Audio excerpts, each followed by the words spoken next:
Fala, galera! Sejam todos bem-vindos e todas bem-vindas para mais um Bora Ler a Bíblia. Sim, hoje para lermos e estudarmos o capítulo 2 de Neemias. Se você tem acompanhado aí, sabe que terminamos o último capítulo em suspense, o que queria acontecer. Então já vamos aí para a leitura do capítulo 2, mas antes vale lembrar, pegue sua Bíblia, pegue seu lápis, pegue borracha, caneta, canetinha, marca-texto, enfim, pega a sua Bíblia que você tem para rabiscar, pega um caderninho de anotação, se ajeita aí na cama, na poltrona, no sofá, no carro, onde quer que você esteja ouvindo isso agora. Vamos lá, porque vamos começar. Bora ler a Bíblia com Neemias, capítulo 2. Lembrando também que a versão que eu estou usando da minha Bíblia é a nova versão transformadora, caso você queira a versão exatamente a que eu estou lendo.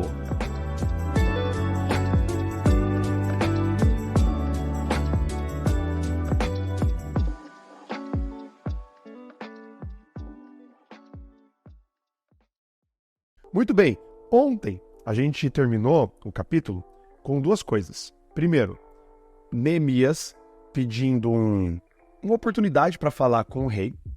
E segundo, ele termina falando qual era a profissão dele, que ele era copeiro do rei. Isso revela pra gente o quão próximo ele estava do rei, quão próximo ele era do rei na narrativa. Até aquele momento, no último verso do capítulo 1, do verso 11, a gente não sabia. O leitor não é informado ao leitor qual era a profissão de Neemias. E aí no finalzinho ele fala, bom, nesse tempo eu era copeiro do rei. E isso ele está falando e está escrevendo, né, nesse tempo, ou seja, ele está falando já de um tempo futuro, escrevendo esses acontecimentos.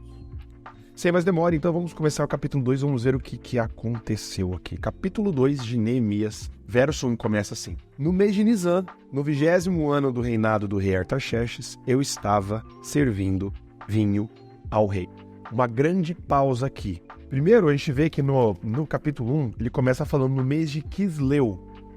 Mês de Quisleu, como eu disse no episódio anterior, corresponde ali aos meses entre novembro e dezembro. Agora, o mês de Nisan é correspondente aos meses ali de março, abril. Ou seja, tem um intervalo de 4 meses entre a oração dele e esse relato aqui. Isso mostra que Deus não se apressa e nem se demora para responder uma oração. Ele responde no tempo exato.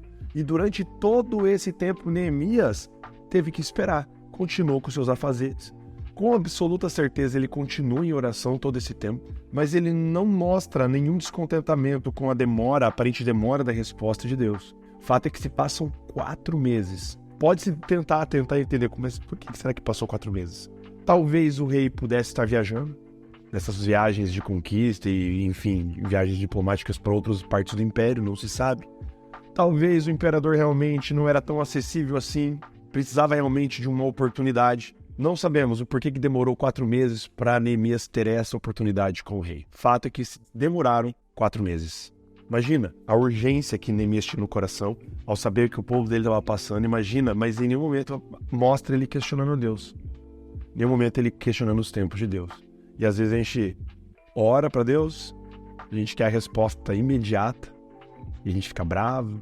Se passa uma semana, nossa oração não é respondida, a gente fala que Deus às vezes não existe, Deus me abandonou. Enfim, Neemias aqui, esperou 4 meses. Então, ele estava servindo vinho ao rei. Continuando o verso 1. Nunca eu tinha estado triste em sua presença. O rei me perguntou, por que está com o rosto tão triste? Você não parece doente, deve estar profundamente angustiado. Fiquei com muito medo, mas respondi. Pausa aqui. Olha como que mostra realmente como Neemias e o rei eram, sim, próximos, de trabalharem juntos quase o tempo todo, porque o rei conseguiu perceber a mudança de humor em Neemias. Um cara que estava ali para servir o vinho, ele devia estar com a cara assim, derrotada, assim, cara, aquela angústia, né? Sabendo pelo que o povo judeu estava passando, os irmãos dele lá estavam passando em Jerusalém na reconstrução do templo, a oposição que ele estava sofrendo. O rei percebeu isso. E aí ele fala que ele ficou com muito medo. Cara, porque ele estava com medo, porque, imagina, o rei perceber isso, ele estava prestes ali a pedir uma dispensa do trampo, falar com ele, muita coisa envolvida ali que podia colocar em risco todo o plano que ele tinha colocado em oração para Deus. Mas ele continua no verso 3, mas respondi, que o rei viva para sempre, como meu rosto não pareceria triste. A cidade onde estão sepultados meus antepassados está em ruínas, e suas portas foram destruídas pelo fogo. O que você deseja que eu faça? Perguntou o rei. Depois de orar ao Deus dos céus, respondi. E pausa aqui de novo. Olha de novo a oração aqui. Neemias tinha orado por 4 meses por uma oportunidade. Agora a oportunidade aparece. Ele podia simplesmente ir direto para o assunto, mas fala aqui que ele ora, depois de orar ao Deus dos céus, responde. Ou seja, ele ora para Deus antes. Pede a bênção de Deus, pede a condução de Deus, pede sabedoria de Deus, pede para Deus agir em favor dele naquele momento, para dar as palavras certas, né? Então, depois de orar, aí sim ele fala. E respondi, verso 5. Se lhe parecer bem, e se o rei for favorável a mim, seu servo, peço que me envie ajudar para reconstruir a cidade onde meus antepassados estão sepultados. O rei, com a rainha sentada ao seu lado, perguntou, quanto tempo você ficará ausente? Quando voltará? Respondi ao rei, quanto tempo ficaria ausente? E ele atendeu o meu pedido. E olha só, e aqui, essa frase parece solta e parece, às vezes, sem valor. Quando ele fala, respondi ao rei, quanto tempo ficaria ausente? E ele atendeu meu pedido, aqui mostra uma coisa que Neemias tinha na cabeça. O que era? Planejamento.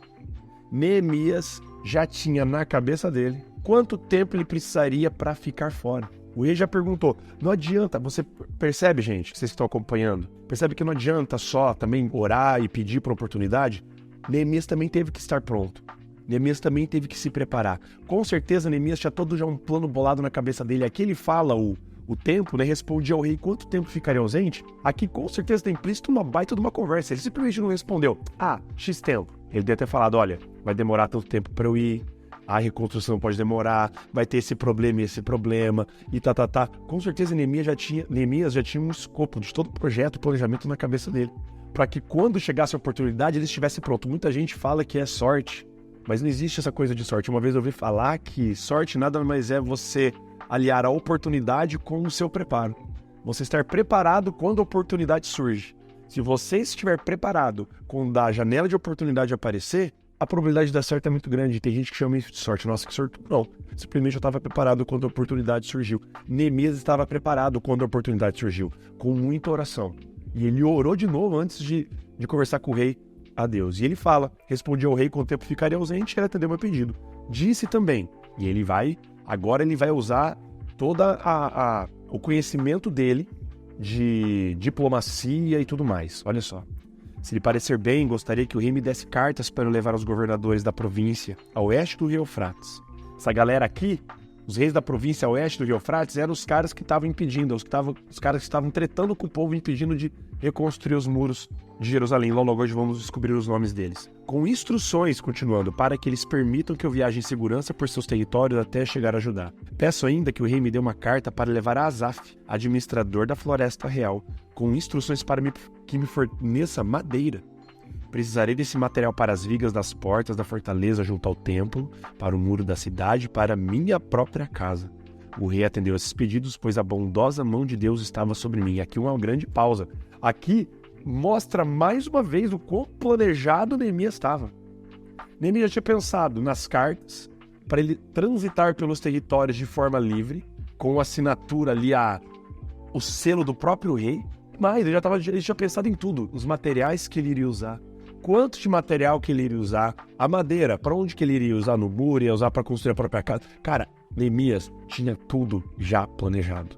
Ele estava preparado quando a oportunidade apareceu. Isso é uma baita de uma lição pra gente. Sorte não existe, galera. Existe preparo e você estar preparado para quando a oportunidade aparecer. Deus estava no comando e Neemias colocava Deus no comando. Neemias já tinha pensado tudo, já tinha pensado das cartas, já tinha pensado no tanto de madeira, mas ele tinha consciência de que Deus que estava conduzindo tudo. Porque você vê no final do verso 8, ele fala, pois a bondosa mão de Deus estava sobre mim. Embora ele fosse extremamente inteligente, capacitado, planejador, Neemias aqui ainda assim reconhece a mão de Deus na sua vida. E às vezes a gente corre um risco de a gente ser tão espertão, a gente confiar tanto no nosso próprio taco, que quando acontecem essas coisas, a gente não dá o crédito devido a Deus. Às vezes a gente vai orar para Deus, pedir uma coisa para Deus, pedir uma bênção para Ele, e quando for hora de reconhecer isso, a gente vai achar e vai bater no nosso próprio peito e falar que foi a gente que conseguiu. é muito rápido esquecer. Que a gente possa orar constantemente para a gente reconhecer que todas as bênçãos que nós temos, os dons e talentos que a gente tem, são dados por Deus, não vem da gente. Tudo é dado por Deus, tudo que é bom em nós vem de Deus. E Neemias é um exemplo de como reconhecer isso o tempo todo. Ele coloca aqui no final do verso 8, o rei atendeu esses pedidos porque a bondosa mão de Deus estava sobre mim. Não foi porque eu sou eloquente, não foi porque eu já tinha todo um planejamento, foi porque a bondosa mão de Deus estava sobre mim. Ele se retira da equação do sucesso e coloca só Deus na fórmula do sucesso, é porque Deus estava conduzindo. Verso 9. Aqui já começa a viagem, ó.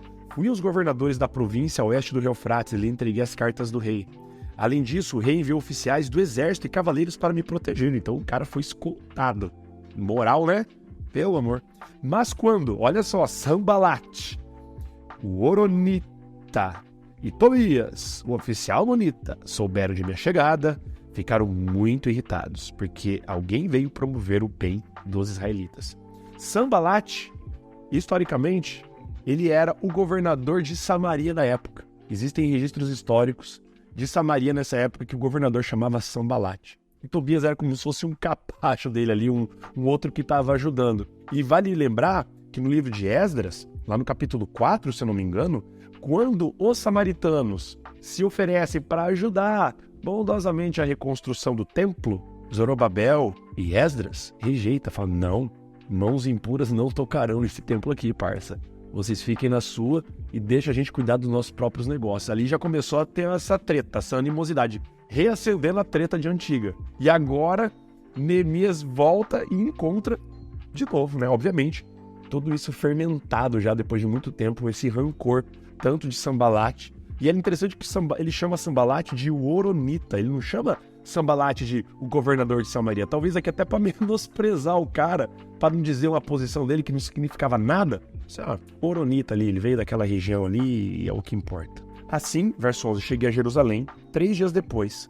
Saí discretamente durante a noite, levando comigo uns poucos homens. Não havia contado a ninguém os planos para Jerusalém que Deus tinha colocado em meu coração. Não levamos nenhum animal de carga além daquele que eu montava.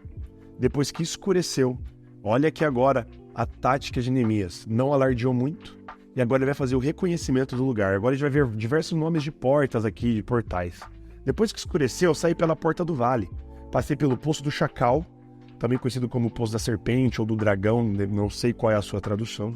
E fui até a porta do Esterco para inspecionar o muro de Jerusalém, que tinha sido derrubado, e as portas que haviam sido destruídas pelo fogo.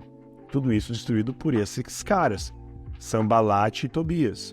Em seguida foi à porta da fonte, verso 14, e ao tanque do rei, mas por causa do entulho não havia espaço para meu animal passar. Imagina como que estava. Por isso, embora ainda estivesse escuro, subi pelo vale de Cedron, que é o vale, e inspecionei os muros ali antes de voltar e entrar de novo pela porta do vale. Então ele inspeciona, ele vai dar uma geralzona ali, sem ainda revelar os planos, porque ele não sabia que ele poderia confiar ali daquela cidade.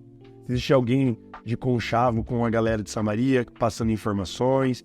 Então Neemias pega a galera, uns poucos que ele confia e vai fazer um reconhecimento ali de toda a cidade. Verso 16, os oficiais da cidade não sabiam onde eu tinha ido, nem o que estava fazendo, pois não havia contado meus planos a ninguém. Ainda não tinha falado com os líderes judeus, os sacerdotes, os nobres, os oficiais e outros que realizariam o trabalho. Mas então eu lhes disse, vocês sabem muito bem da terrível situação em que estamos. Jerusalém está em ruínas, suas portas foram destruídas pelo fogo. Venham, vamos reconstruir o muro de Jerusalém e acabar com essa vergonha. E então lhes contei como a mão de Deus tinha estado sobre mim, e lhes relatei minha conversa com o rei. Mais uma vez, Neemias reconhecendo Deus em toda a operação.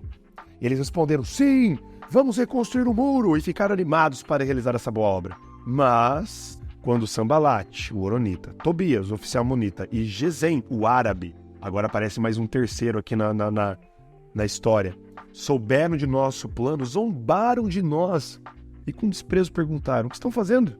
Estão se rebelando contra o rei? Eu lhes respondi, o Deus dos céus nos dará êxito.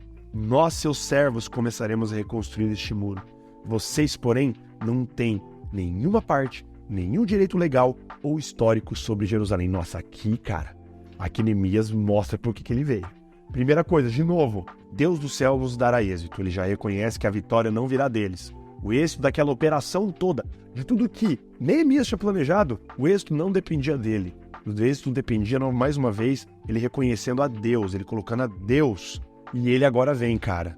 A gente vai construir esse muro e vocês, cara, fiquem de boa, porque vocês não têm direito nenhum legal histórico sobre Jerusalém. Eu não faço ideia do que vocês estão fazendo aqui.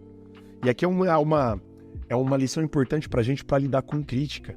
Porque as críticas durante a nossa vida, nossos relacionamentos, nosso trabalho, faculdade, colégio, enfim, elas vão aparecer. E Neemias, ele enfrenta essa resistência dessas pessoas que não querem reconstrução do muro, porque eles sabem que no dia que eles reconstruíssem esses muros, eles iam parar de conseguir se beneficiar, de explorar o povo. Eles sabiam que o povo ia se voltar a se reerguer, a ser forte e a subjugar provavelmente eles. E aí eles questionam a motivação de Neemias. Vocês estão achando, zombam dele. Recebe crítica e ainda pergunta assim, o rei liberou isso daí? Vocês estão se rebelando contra o rei? Que história é essa? Apesar de Neemias ter recebido instruções claras de Deus para que construísse o muro, essas pessoas ainda estavam se voltando contra ele. E aí, cara, isso é uma baita de uma lição para a nossa vida. Lidar com crítica é um dom que não vem da gente, vem de Deus. Porque as críticas vão aparecer. Pessoas invejosas vão aparecer. Pessoas que vão querendo se aproveitar vão aparecer. O que a gente tem que pedir de novo é sabedoria a Deus para a gente lidar com essas situações. E basicamente terminamos agora o capítulo 2 com esse outro suspense. Neemias, os caras trucando, Neemias gritando 6. Neemias falando assim, cara, é o Deus dos céus que vai dar êxito, vitória pra gente. E vocês fiquem de boa porque vocês não têm nada a ver com a gente. Vocês não têm direito nenhum sobre Jerusalém, então fiquem de boa. E aí agora, a partir do capítulo 3, vai começar a ler, vai ver começar a reconstrução. Depois vai começar a ver a oposição que Neemias vai enfrentar agora mais incisiva. Mas isso fica para os próximos capítulos.